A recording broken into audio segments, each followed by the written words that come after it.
आजकल सबसे ज्यादा परेशानी अच्छा पति चाहिए और अच्छी पत्नी चाहिए। लड़का परेशान अच्छी पत्नी चाहिए, लड़की परेशान अच्छा पति चाहिए। अब खुद अच्छे हैं कि नहीं है इससे कोई मतलब नहीं,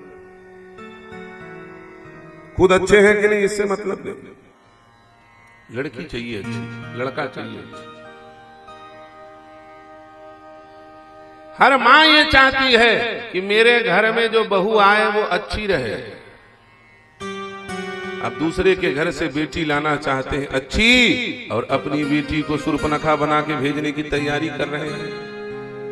बताओ, तुम अपनी बेटी को तो अच्छी बना नहीं पाए और दूसरे की बेटी को अच्छी बनाना चाहती हो। तुम्हें अच्छी बहू पाने का अधिकार नहीं है यदि तुमने अच्छी बेटी नहीं बनाई। तुमने व्यवस्था प्रधान बेटी बनाई, सुख सुविधा प्रधान महत्वाकांक्षी बेटी का चरित्र बनाया, और वो ससुराल में जाकर के सामंजस्य नहीं बना पा रही है। जिसके हृदय में धैर्य नहीं, धीरज नहीं, ऐसी बेटी तुमने यदि किसी के घर भेजी तो तुम्हें फिर धीरज वाली सुंदर बहू पाने का भी अधिकार नहीं। याद रखना, स्त्री की महिमा, स्त्री प्रणम्य है, स्त्री वंदनीय है। उसके पीछे कारण क्या है? जितना धीरज, जितना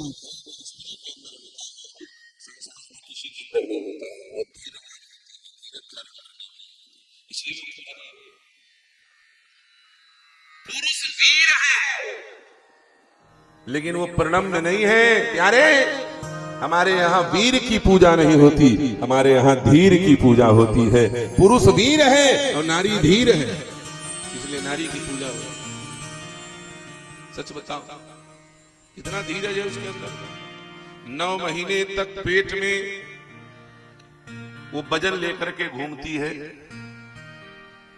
आधा पेट भोजन करती है, दुनिया भर की दवाइयां खाती है, डॉक्टर के पास जा जा करके चेक कराती है, बेचारी ना उठ पाती है ना बैठ पाती है, फिर भी प्रेम से उस शिशु को अपने गर्भ में पालती है। ये धैर्य ना होता तो कैसे संभव होता? सच होता। तुम्हारे पेट में बच्चे का जो वजन होता है वो 1.5-2 किलो का रहता है, बच्चा पैदा होता है 3 किलो 4 किलो। तुम्हारे पेट में हम 100 ग्राम का एक लोहे का बांट बांध देते थे, तो कह देते 9 महीना नहीं तो 9 दिन तक बांधे रख इसमें। परेशान हो जाओगे, जाकर के उसे निकाल के कहां फेंकोगे पता ही ना चलेगा। 9 दिन का धैर्य नहीं है तुम्हारे पास। तुम वीर हो लेकिन धीर नहीं हो। धीर कौन होती है? माताएं। इसलिए नारी की महिमा धीर के कारण है, धैर्य के कारण। स्त्री को धैर्यवान, अपनी बेटी का व्यक्तित्व इस प्रकार से विकसित करो कि वो धैर्य पूर्वक प्रतीक्षा करे। आज नहीं तो कल, कल नहीं तो परसों, परसों नहीं तो बरसों ये सुधरेगा, ये घर सुधरेगा, ये सास सुधरेगी, ये ससुर सुधरेगा, ये जेठ सुधरेगा, ये जेठानी सुधरेगी, ये पति सुधरेगा, ये देवर सुधरेगा। सबको सुधारने के लिए लगातार प्रयास करते रहे। और प्रतीक्षा नहीं करोगे तो कोई नहीं सुधरेगा, तुम ही सिधर जाओ, मर जाओ फांसी लगा के, फिर कुछ होने जाने वाला। धीरज नहीं रहेगा तो मरो। सुसाइड करने वाली कौन है? ये 1 महीना मायके ससुराल में रह के तलाक के कागज लेकर के घूमने वाली कौन है? इनके अंदर धैर्य नहीं। नारी कौन? जिसके अंदर धैर्य हो। धीरज धर्म मित्र नारी, धीरज धर्म मित्र आपद काल परिखिए जानी, आपद काल परिखिए जानी। इसलिए अच्छी बहू चाहती हो तो अच्छी बेटी बनाओ। बहू अपने ये पक्षी आने लग जाएगी जब सारी माताएं अच्छी बेटी बनाएंगी। सावित्री, अनसुईया, मैत्रेय, मदालसा जैसी बेटी जब बनाओगी तो वैसी बहू तुम्हारे घर में आएगी। तो किसी को पति चाहिए, किसी को पत्नी चाहिए। जिसको पत्नी चाहिए वो पुरुष किसकी साधना करे? हमारे यहाँ पत्नी पाने के लिए भी तपस्या करने वाले लोग हैं, ऐसा नहीं है केवल स्त्रियां तपस्या। सब लोग सुनते हो ना,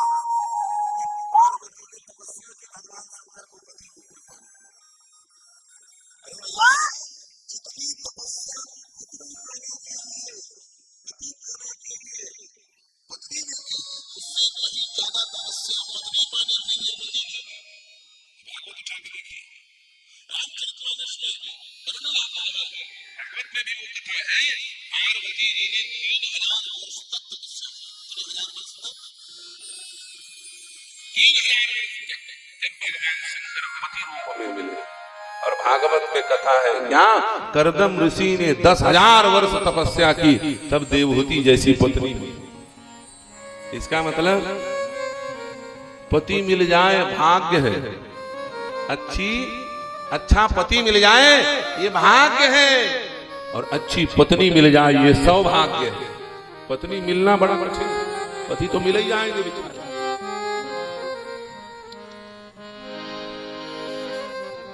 इसलिए जिसको पति चाहिए वो गौरी की उपासना करे, और जिसको पत्नी चाहिए वो पुरुष उर्वशी की उपासना करे, अप्सराओं की उपासना करे। जिसे ज्ञान चाहिए वो भगवान शंकर की उपासना करे, जिसको भक्ति चाहिए, सब कुछ चाहिए, वो भगवान नारायण की उपासना करे। अलग अलग वस्तुओं को पाने के लिए अलग अलग साधना मार्ग बताया है सुखदेव जी ने। और आखिर में कहा, परीक्षित, पत्तियों को सींचने से पेड़ हरा नहीं होता, वैसे ही अलग अलग देवताओं की पूजा करके समय क्या बर्बाद करना। एक ही साधे सब सधे, सब साधे सब जाए। सबको साधने के चक्कर में सब चले जाएंगे, तुम पत्तियों को सींचते रहो, जड़ में पानी पहुंचा नहीं, पूरा पेड़ सूख जाएगा। इसलिए अलग अलग देवताओं को नहीं, सारे देवताओं के मूल भगवान नारायण को, राम और कृष्ण को जपो, राम और कृष्ण को भजो, सारे देवता आप ही आप प्रसन्न हो जाए। सर्वदेवान नमस्कार केशवं प्रतिगच्छति। जैसे आकाश से गिरा हुआ पानी नदियों के द्वारा समुद्र में पहुंच जाता है, वैसे भगवान नारायण को किया गया प्रणाम सारे देवताओं को आप ही आप पहुंच जाता है। इसलिए अलग अलग को नहीं, सीधे प्रधानमंत्री के पास पहुंचो। ये छोटे मोटे ऑफिसर बाबुओं को पकड़े रहोगे तो मामला फिट नहीं होगा। इसलिए जिससे संबंध जोड़ो उसके व्यक्तित्व का पहले मूल्यांकन करो, ये कितना दमदार है। इसलिए भगवान नारायण की उपासना बताया है। इस प्रकार से भगवान के साधना क्रम का वर्णन श्री सुखदेव जी महाराज करते हैं। विराट स्वरूप की विभूतियों का वर्णन सुनाया है। भगवान इस संसार में अनेक रूप धारण करके जगत का संरक्षण करने के लिए अवतरित होते हैं।